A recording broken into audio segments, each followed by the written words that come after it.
Okay. So you're growing up with all your siblings. Were all the siblings always in the house when you were younger, or they moved out and spread out after a while? Because you got older siblings. Well, a lot of them I don't remember. My sister Christine, my mama had to give her up because she went to the penitentiary. I wasn't born yet, but she had to give her up because she had to go to the penitentiary, and serve some time. And my sister grew up amongst my aunties and all them that was here. And I didn't meet my sister till she was like 13, getting ready to turn 13 years old. So when my mother come home from the penitentiary,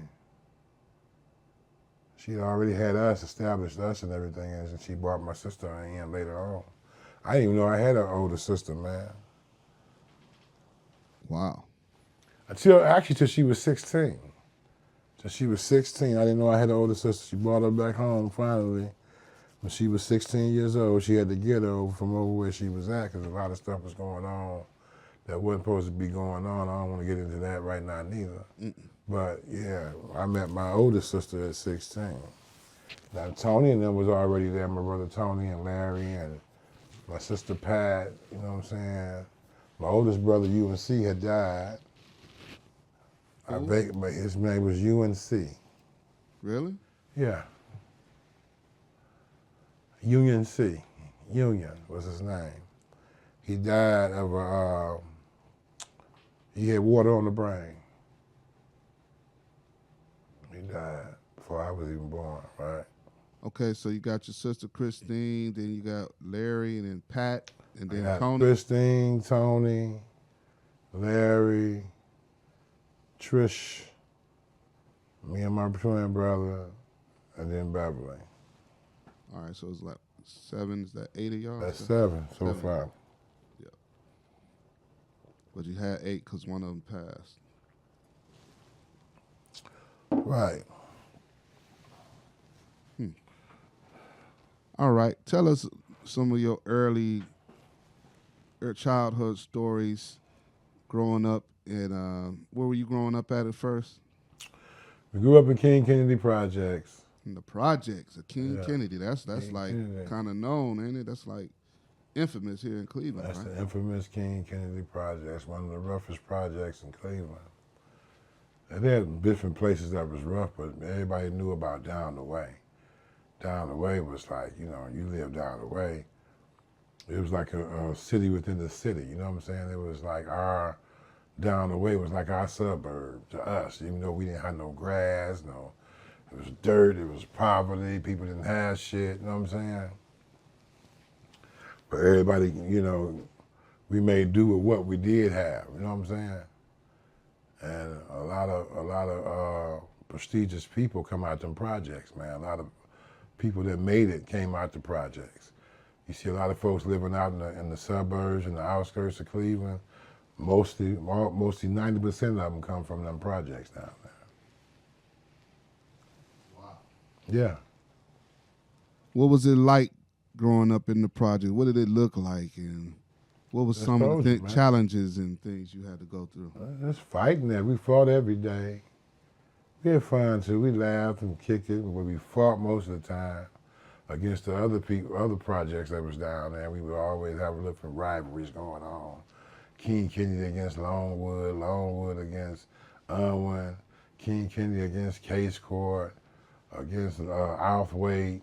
We had that little rivalry thing going on. Even though we was all down there in the projects together, we would still have that little rivalry thing going on. At any given time, you could get in a fight or, a scuffle at any given time with somebody that you didn't like. But then nobody died though, not like what's going on right now, but we fought. You live to fight another day. You got your butt whooped, you got your ass beat, whatever, and you kept it moving. You see that person again, y'all fight again until y'all become friends or not become friends. You know what I'm saying? That's how the way it was. Tell us about Chico. Chico was a pet chicken we had. My father called the runt chicken. He wasn't as big as the other chickens, so he sent him home so we can feed him and walk him and do all that. So we put a leash around his neck. We was the only people down in the projects that had a pet chicken. And we was running around, all the kids wanted to play with him and shit, so I would charge them $25 to come play with this, to come walk Chico and play with Chico after school. So I was like, who want to play with Chico $1? They would line up giving me these quarters or 50 cents to play with Chico. So one day, I come home, I had almost $5 in quarters, man. I said, ooh, I hit the jackpot. I said, Mama, where Chico at? Which I come running and bust through the door. Mom, where Chico at? My mom looked at me, she said, in there on the table. I said, on the table? So I looked, she had killed Chico, wranged his neck, cut him up, fried him, deep fried him, matter of fact, with some home fries and some homemade biscuits and Gallagher syrup. Oh, my sister was crying. She said, you murdered Chico. She kept hollering, murderer, murderer. She really loved that bird, man. She loved Chico. So Mom said, yo, you ain't gonna eat? I don't eat. She said, I don't eat chicken no more. I said, can I have her portion, please? I told Chico's ass up, man. Shit. Fucked him up. No remorse, huh? No remorse. None. I was a chicken. My sister don't eat chicken to this day behind that shit, man. Wow. That was our pet, but shit. Chico smelled good, looked good, and tastes good. He was extra crispy, man. Shit, fucked him up. Turned Chico into Chick-fil-A. Hell yeah. Chico was better than Chick-fil-A back then. Mama can cook. Mama can fry chicken like nobody's business, man. But yeah, I had a lot of fun. Like I say, we had fun in them projects, and we had a lot of, pain in them projects. Just growing up in the project, because we would always have a little bit more than most people in the project, because my father had this shop right there on 55th. So, we had color TVs, but motherfuckers didn't have color TVs. We had 2, 3 of them. We had jukeboxes and stereo sets and nice furniture. The house was always clean. My mom didn't play being in the dirty house. You had to clean up, you know what I'm saying? We had to wash our clothes and iron them and do all that before we can go outside, man. So it was, it was home. Home is where you make it. That's where our home was down the way. Your father had the shop. Y'all was ghetto rich. Not ghetto rich, but we had a little bit. Every Friday we would go to the drive-in and come back. Somebody been and broke in our house, stole our TVs, and ramshacked our house, taking, trying to find money or whatever they can salvage out of our house. They knew where we was going. They was breaking our house every time we leave to go to the drive-in.